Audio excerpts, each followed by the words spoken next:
Where in the world are you today? I'm in Milan, Italy. I'm in Milan. Oh, you, I hate you. I hate you. You know, the thing I love about Jordan is he can work from anywhere in the world. And I'm going to ask him questions about that because a lot of people think they need an office or they need to sit somewhere and work. You chose to work. You don't even have an apartment. You chose to work anywhere in the world. And you work with some of the top industries, top business owners, entrepreneurs. You even have a show called Clocked In, a podcast where you interview a lot of great entrepreneurs and people. But once again, I'm jealous because last time I talked to you, where were you last time I talked to you? I think it was Croatia. Croatia, and now he's in Milan.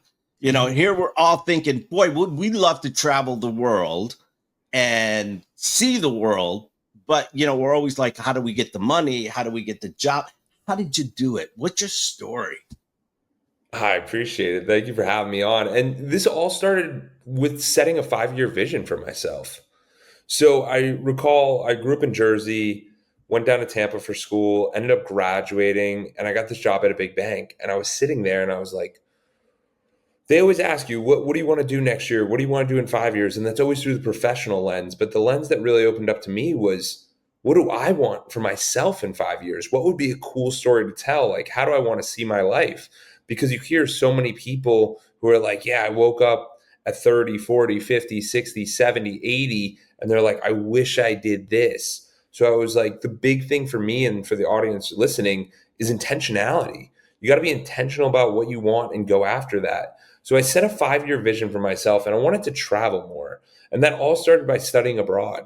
I studied in Rome while in college, and it was 3 months there. And the crazy thing was, I was like, it costs less than the US. I was like, what? This is baffling to me. I'm like, college costs less here? I was like, this is mind blowing. And then as COVID started happening and all these things where people started to move more remote, I started to see these different opportunities. And the first opportunity that really came up for me was back in 2020 because I knew I wanted to travel more. I knew I wanted to see more things. And I grew up in Jersey, went down to Tampa, and I was living in Tampa for about 6 years at that point. And I was like, do I even like Tampa? Like, is this what I want to do? So during COVID, I ended up going around the United States because I was talking to all my mentors. I'm like, hey, should I travel? Should I do this? They're like, do you have to quit anything? I'm like, no, I'm just going to do everything I normally do. And they're like, why not? And it's these opportunities and these times that are scary. We sit there and we think, how is this possible? But you have to see the upside because a lot of us were so stuck in this is horrible, this is terrible. And I just thought, how can this be helping me in some sort of way? So it gave me that opportunity. And we ended up I ended up going, and it wasn't my then girlfriend, but now girlfriend, now wife. And we were traveled around for 8 months. And that was my first taste of this is really possible. Well, let's back up a little bit. When you got out of college, you got a degree in what? I got a degree in accounting. I got a Oh, degree in fun.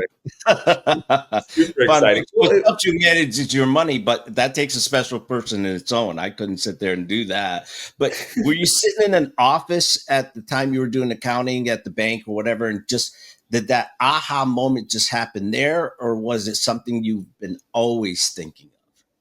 so the interesting thing for me was there was only a few times in my life where I really pushed through. And one of those was to study abroad. That was one of the pushes. And then another push was sitting there at the bank. And the funny thing was, it was 2018, and they're like, you need to work from home for 3 days a week. I can work from home. And this was before I'm like, I'm a hustler, I'm a go getter. I have to go make the most of this. And I started seeing these different opportunities. So I had the 3 days from home. And so my first default answer was, let me go get my CPA. Little did we know, I'm not the best at test taking. I know we all struggle with that. And I ended up failing that 3 times. And I was like, I'm not. And then I sat there and I thought 30 years down the line, do I even want a CPA? And I sat there and I go, what can they do? They can only sign off on audits. I want to be the one getting audited. I don't actually want to be getting audited, but I was like, I want people to be looking at my numbers. I don't want to be looking at everyone else's numbers. So it made me realize that this isn't that, like, I wasn't going to go in that direction unless you're a partner at a firm, which is an incredible thing to do, but that just wasn't my direction. And then I started to have this freedom of like realizing where do I even want to allocate my time? What do I want to be doing? What do I like? And I find that in the early 20s, there's so many people who don't give themselves enough space because they try to get in this job that's way, way too intense and too little pay, where they're like, I'm just working. Meanwhile, they're not really working on themselves, which is where I think you and I both come in, where it's like, you got to work on your journey. Yeah. Do you think that is because people have fear, a lot of fear, rather than taking a chance? Because you have two choices, right? Fear or faith. And most people choose to live in fear and they put themselves in a prison. So they have these dreams, but do you think it's because they're not ambitious because this fear sits in front of them? 100%. So I think the fear holds us back. But what a lot of people don't realize is that when you're working 40 hours a week, that's only 8 to 5 or 9 to 5. You still have 5 to 9. You still have Saturday and Sunday. You have these extra hours to work. But a lot of us are like, I don't even want to try anything because it's not worth my time. And I hear that a lot. And what you start to realize is worth my time is, what's your time isn't worth anything. It's whatever you put the value on. So it gives you that ability to go experience these different things. So while I was working this job, I started working on this business. So there wasn't any risk. And we sit there and we think about these things, but like, we all have time for family, friends, parties, this, that. And it's, how often do we have time with ourselves and prioritize, what do you want? Yeah. Well, a lot of people don't take time for themselves. And if they do, they take the time just to worry rather than to plan and Exact, take action. It's like I can spend exactly. 5 hours thinking about what bad things have happened in my life and what could happen badly in my life. Listen, if you don't have enough money now, what's the problem? You're going to be poor anyway, right? So I mean, take it. 100%. And the other thing that's really interesting about the money thing is, you don't have to, like, to make this happen and to live your own life and to go after it. There's different risk tolerances. Like, I have relatively low risk tolerance. Like, I have some risk tolerance, but it's not nearly as high as I've coached clients where their first meeting, they're like, "Oh, Jordan, I can't do this with the job." And they literally quit their job the next day. And I go, "I didn't tell you to do that. I did not tell you to do that." But my point is, everyone's got a different risk tolerance. But if you can be strategic with your financials, like you just brought up, it's a game changer. So the idea is to live When you say low, but strategic yeah. with your money, and I think you were just about to say it, and I apologize, but a lot of people don't have a lot of money to start. But you don't, I look at my parents. We immigrated to this country. They made $1.50 an hour, but they had their house, their car paid for. I mean, it's how you manage what you have now, and not live up beyond your means. Is that what you're saying, or?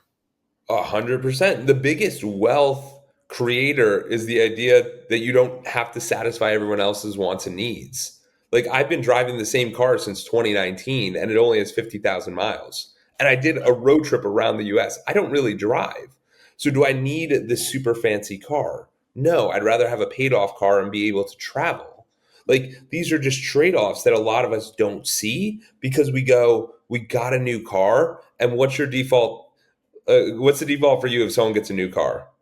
We say congratulations. Yeah. Meanwhile, it's 95% of the time it's not paid off. It's just another bill. Or even like, you buy a home. Buy a home.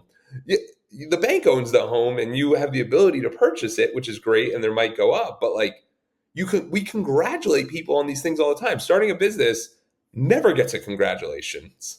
It always gets a, that's not going to work. Are you positive? Like, when you were starting these schools, like, that seems a little silly. Like, Oh, yeah. A lot of people try to talk me out of it. I You know, bet. yeah. Oh, yeah. And it's funny though, but when you're doing well, I was telling Glenn not too long ago, it's like being around the crap table. If you're winning in Vegas, all of a sudden you get all these friends. They tell you Yes. you're stupid for gambling, but as you're winning, they're like, "Hey, buddy," and it's like, I don't even know you. But as soon as you start losing, you turn around and there's nobody standing behind you. You Yeah. know, But and, the and important and thing they come there, back with, "I told you so." yeah, but the important thing there is realizing, who are those people who are actually behind you in the beginning?